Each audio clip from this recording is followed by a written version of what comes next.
two brothers. One was hugely successful in his family and his business, and the other was a failure.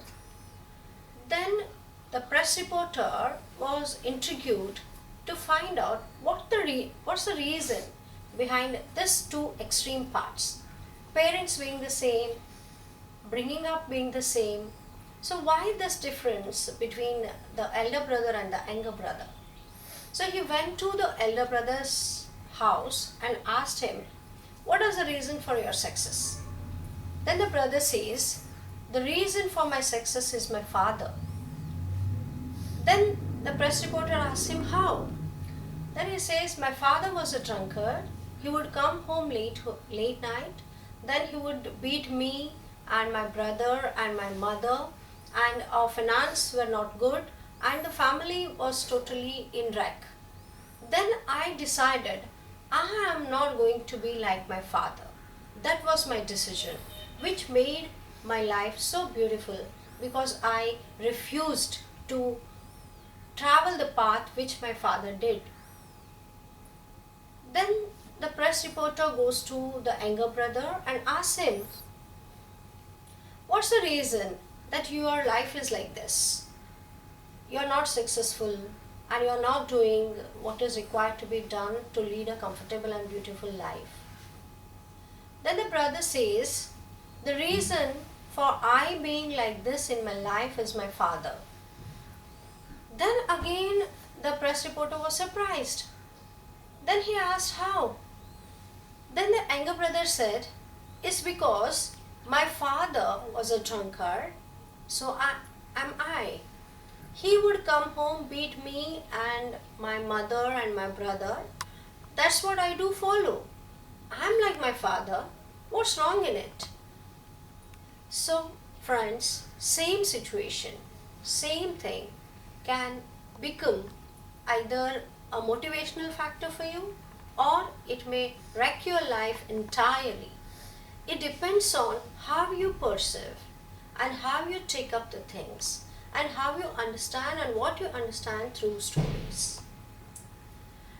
It is said that the storm which drowned one person took the other person safely to the shore, and it depends ultimately on how we take, what moral we take from the story. And stories are always encouraging and enchanting.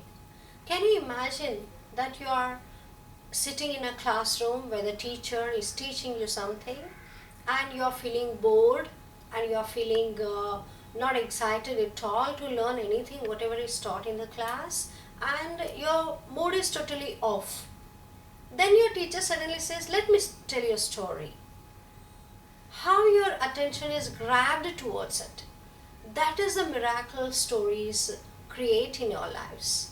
We live by stories, we learn stories, and we keep listening to stories so that we get motivated to do something in our lives. And on a lighter vein, there was a kid of 5 years who was asking and troubling her mother to tell a story. Then her mother says, "Wait, let your papa come. Let's ask him, why are you late? Then he will give you a list of stories which you can listen and enjoy." So, friend, this is on a lighter vein. And let me tell you a story of a small kid who went to the restaurant with his parents, and the waiter comes and asks for the order. Then the small boy says, "I want hot dog." Then mother says, "No, your stomach is upset, don't eat it." Then the waiter says, "Yes sir, your hot dog will be ready within 20 minutes. Then he goes off. Then the mother was surprised. "What is this? The waiter was not listening to me." Then the boy says, "Mama, do you know what? The waiter thinks I am real." What do you understand by this story? I leave you to think about this story and see you in the next video.